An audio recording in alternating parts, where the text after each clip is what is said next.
Hello, everybody. Welcome to a brand new week. I want to talk to you about embracing the valley seasons of life and share also how I learned to live again after loss. And this I am doing for as many of you out there as are dealing with loss. 4 years ago, my world shattered when my husband died suddenly at the age of 48. Overnight, I became a solo parent to 4 young children, and I found myself standing in the rubble of a life I no longer recognize. The mountaintop, the joy of our marriage, the rhythm of our family felt like a distant dream.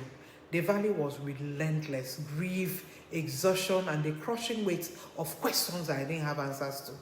And I asked myself, how do I do this alone? But I learned lessons in the valley, and I'm going to share it.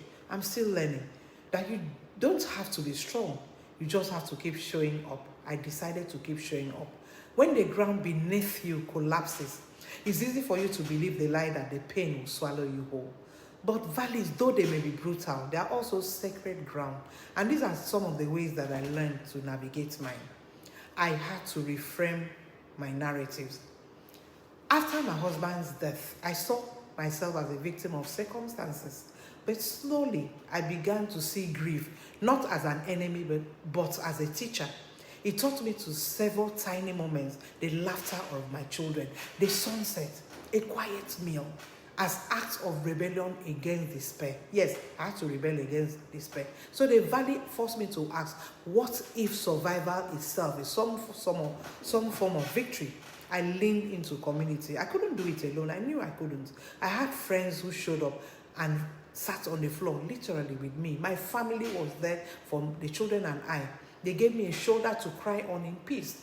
Strangers showed up who became lifelines. They carried me when I couldn't walk. I will never forget. You need to let people in. Their love will not fix everything, but it will remind you that you're not broken. Surrender the illusion of control. I wanted guarantees that my children will be okay, that the pain will ease, that I will feel normal again. But valleys do not work on deadlines. Some days, all I could do was breathe, and that was enough. Trust me. Take things one day at a time. If all you can do is breathe, please do that and be okay.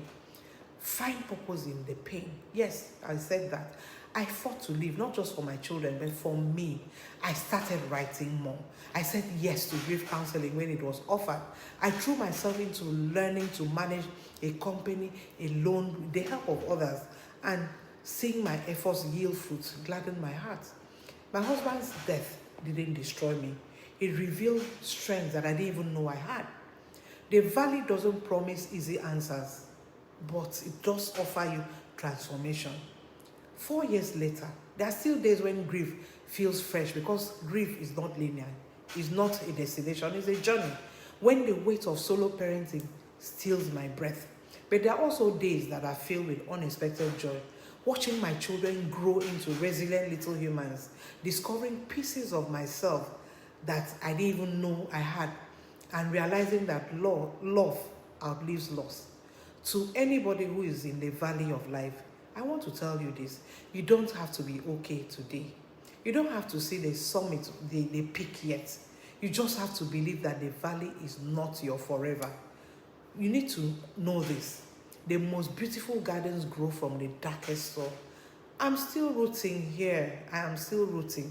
There are days, some days I bloom. There are other days that I just burn. But I'm still growing. And that's how I know that the light is winning over darkness. Know this. Scars are not sign of weakness. They are proof of the battles that you have survived. So do not be ashamed of your scars. Do not be ashamed of the troubles that life has thrown at you. If what I'm saying resonates, please share it with someone who needs a reminder that valleys do not last forever. Neither do we. And I'm doing this in memory of the love that fuels my journey, and for every warrior out there who has experienced loss in any form, who is quietly rebuilding their lives. I want you to know that you are seen.